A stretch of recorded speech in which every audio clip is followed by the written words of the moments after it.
আসসালামু আলাইকুম ভিউয়ার্স, কেমন আছেন সবাই? আশা করছি সবাই ভালো আছেন। আমি আলহামদুলিল্লাহ ভালো আছি। তো নতুন আরেকটি ব্লগ নিয়ে চলে আসলাম আপনাদের মাঝে।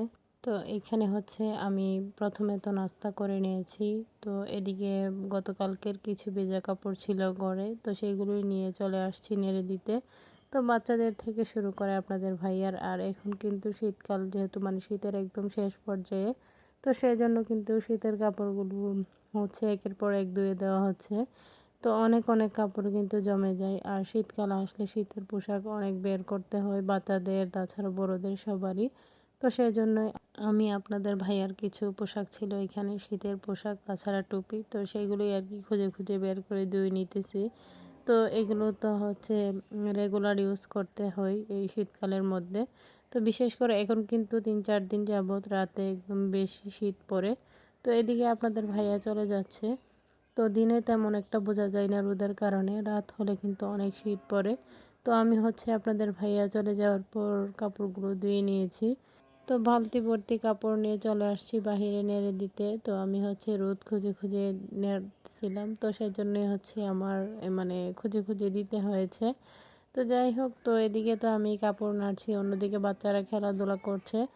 তো মেয়েকেও সকালে হালকা পাতলা কিছু খাইয়ে দিয়েছি।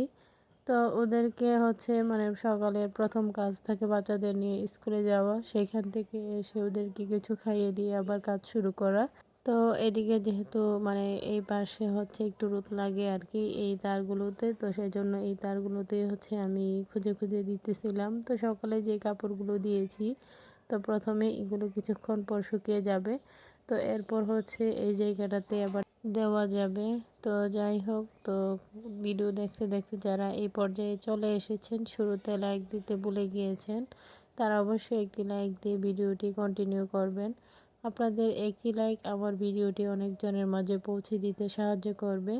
তো সবাই চেষ্টা করবেন লাইক দিয়ে ভিডিওটি ফুল ওয়াচ করার জন্য। তো বিকেলে যেহেতু আমি ভয়েস দিই, তো সেজন্যই কিন্তু আশপাশের অনেক নয়েজ চলে আসে। তো এখানে সকালের নাস্তায় হচ্ছে ভাত আর কি ভেজে নিয়েছি। তো সেটাকে আলুর দম দিয়ে খাবো, যেহেতু আলুর তরকারি ছিল।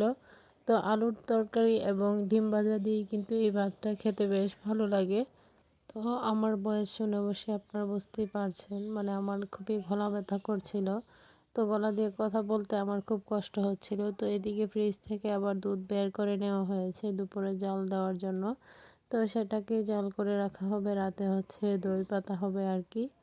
তো রাতে যেহেতু হাঁস রান্না করবে আমার বাসুর এসে, তো সেই জন্য দুপুরের সিম্পল রান্না বান্নার আর কি। তো এইখানে টমেটো, ধনিয়া পাতা এগুলো নিয়ে বসছি।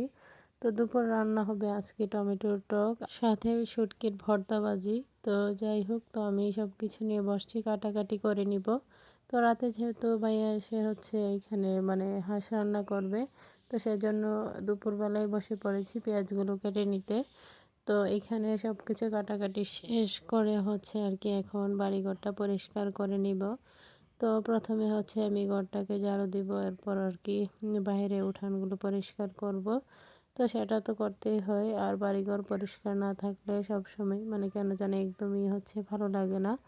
তো যাই হোক, বাচ্চারা যেহেতু আছে তারা তো পরিষ্কার মানে তাদের জন্য রাখা যায় না, যখন একটু বুঝবে তখন তো রাখবে। তারপরও বারবার হচ্ছে ঘরও ঝাড়ু দিতে হয়।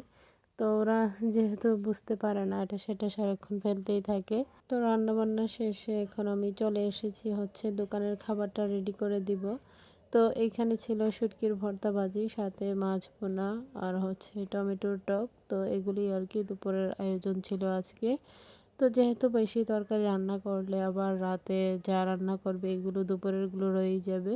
তো সেজন্যই মানে সিম্পলভাবে আর কি দুপুরের আয়োজনটা করা হয়েছে। তো সবার কাছে আমার ছোট্ট একটি রিকোয়েস্ট, কেউ স্কিপ করবেন না, পুরো ভিডিওটি দেখে নেবেন। ভিডিওর কোনো অংশ দেখে যদি আপনাদের একটু ভালো লেগে থাকে, লাইক কমেন্ট শেয়ার করে দিবেন। আমার ছোট্ট চ্যানেলটিকে সাবস্ক্রাইব করে বেল আইকনটি বাজিয়ে দিবেন। যারা নতুন ভিউয়ার্সরা জয়েন হয়েছেন তারা অবশ্যই, যদি আপনাদের কাছে একটু ভালো লেগে থাকে আমার ভিডিওটি, সাবস্ক্রাইব করে পাশে থাকবেন। তো এদিকে রাতের বেলা আর কি ভাইয়া হচ্ছে আদা রসুন এগুলো নিয়ে আসছিল। তো সেগুলি হচ্ছে ছিলে এখানে ব্লেন্ড করা হয়েছে। তো ভাইয়া বলছিল যে ফ্রিজেরটা না দিয়ে হচ্ছে মানে টাটকাটা দেওয়ার জন্য আর কি। তো সেজন্যই আর এটা দিলে হচ্ছে টেস্টটা একটু ভালো আসবে। তো সেজন্যই আর কি। এদিকে ভাইয়া হচ্ছে হাঁসটাকে এখন ভালোভাবে মাখিয়ে নিবে। তো এরপর হচ্ছে একটু স্পাইসিভাবে ভুনা করবে। তো হাঁসের মাংস কিন্তু একটু স্পাইসিভাবে খেতেই বেশ ভালো লাগে। তো ভাইয়া তো খুব সুন্দরভাবে হচ্ছে হাঁসের মাংসটা মাখিয়ে নিতেছিল একদম তেল মশলা সব কিছু দিয়ে। তো ভাইয়ার মাখানো দেখেই মানে অনেক ভালো লাগছিল, খুব সুন্দরভাবে সব কিছু মাখিয়ে নিতেছিল। তো ভাইয়ার হাতের রান্না খুবই মজার হয়, তো সেজন্য মানে বাসায় স্পেশাল কিছু হলে সেটা ভাইয়াই রান্না করে। তো এদিকে হচ্ছে আবার দুধও হচ্ছে দুপুরে তো জাল করেই রাখা হয়েছিল, তো এখন গরম করে সেটাকে হচ্ছে দই বসানো হবে। তো সেজন্যই আর কি এইখানে আমি হচ্ছে গ্লাসগুলো সবগুলো একটা শুকনো কাপড় দিয়ে মুছে নিয়েছি। তো এখানে আমার যা হচ্ছে দুধগুলো আর কি একে একে রাখছিল ভরে ভরে। তো যাই হোক, সবাই মিলে হাতে হাতে কাজ করছিলাম। তো সবাই মিলে সব কাজই করলে কিন্তু কোনো কাজ কঠিন হয় না, সব কাজই সহজ হয়ে যায়। তো আমার যেহেতু গলা ব্যথা, তো বুঝতেই পারছেন ভয়েসগুলো কাট কাট করে দিতে হয়েছে। তো আমি হচ্ছে এক নাগাড়ে একদিন কথা বলতে পারছিলাম না। তো শীত আসলে আমার এই সমস্যাটা একটু বেশি দেখা দেয়, বিশেষ করে পানি ধরার কারণে এই সমস্যাটা হয়। যেহেতু এখন শ্বশুর বাড়িতে আছি, তো পানি তো ধরতে হবেই। তো সেজন্য এই সমস্যাটা দেখা দিচ্ছে। তো এইখানে হচ্ছে গ্লাস ভর্তি করে দুধগুলো রাখার পর সেটার উপর আবার ডাবলভাবে পেপার দেওয়া হলো, যাতে করে কোনো কিছুর ধাক্কা খেলেও যেন না পড়ে যায়। তো এরপর তো এটার উপর আরও কিছু কাপড় দেওয়া হবে। তো এখানে একটা জায়নামাজ দেওয়া হয়েছে, এরপর একটা কাঁথা এবং কম্বল দেওয়া হবে। যেহেতু শীতকাল, তো গরমকালে কিন্তু এত কিছু দিতে হয় না, এমনিতেই দই বসে যায়। তো শীতকালে অনেক কিছু দিয়ে হচ্ছে আর কি বসাতে হয়। তো এদিকে ফাইনালি রান্না তো কমপ্লিট। তো দেখতেই কতটা লোভনীয় লাগছে, দেখতেই পারছেন। তো হাঁস রান্নাটা দেখতে খুবই লোভনীয় হয়েছে। তো এখানে ছিল হচ্ছে পাতি হাঁস ভুনা, তো স্পাইসিভাবে ভুনা করে নিল। তো আমি এদিকে আবার সালাদ কেটে নিয়েছিলাম, তো শসা টমেটো লেবু এগুলি আর কি।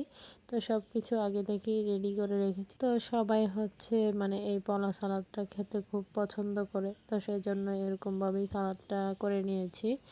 তো সাথে তো পেঁয়াজ মরিচ আছেই। তো যাই হোক, কিছুক্ষণের মধ্যে হচ্ছে মানে আপনাদের ভাইয়া এবং আমার দেবরও চলে আসবে। তো আসার পর হচ্ছে আমরা সবাই একসাথে খেতে বসবো আর কি। আর সবাই একসাথে খেতে বসলে ভালোই লাগে। তো সবাই মিলে অনেক গল্প আড্ডা হয়, সব কিছু মিলিয়ে খুব ভালো লাগে। তো সবাই মিলে খুব মজা করে হাঁস দিয়ে আর বাসমতি চালের ভাত রান্না করা হয়েছিল। তো সেটাই খেয়ে নিলাম রাতের খাবার, তো খুব ভালো লেগেছিল। তো এদিকে হচ্ছে আমার মেজো ননাস বতুয়া শাক তুলে লুক দিয়ে পাঠিয়ে দিয়েছে আমাদের জন্য। আর এই শাকগুলো দেখতে খুব ফ্রেশ ছিল, যেহেতু আপাদের নিজেদের জমি থেকে তোলা। তো এই শাকগুলো রান্না করলে কিন্তু খেতেও বেশ মজার হয়। তো ভালোই লাগছিল শাকগুলো দেখে। তো সবাই ভালো থাকবেন, সুস্থ থাকবেন, আমার পরিবারের জন্য দোয়া করবেন। আশ্বিন স্যারকে দেখে সবাই মাশাল্লাহ বলে দিবেন। সামনে নতুন কোনো ভিডিও নিয়ে আবারও চলে আসবো আপনাদের মাঝে। এই পর্যন্তই, আল্লাহ হাফেজ।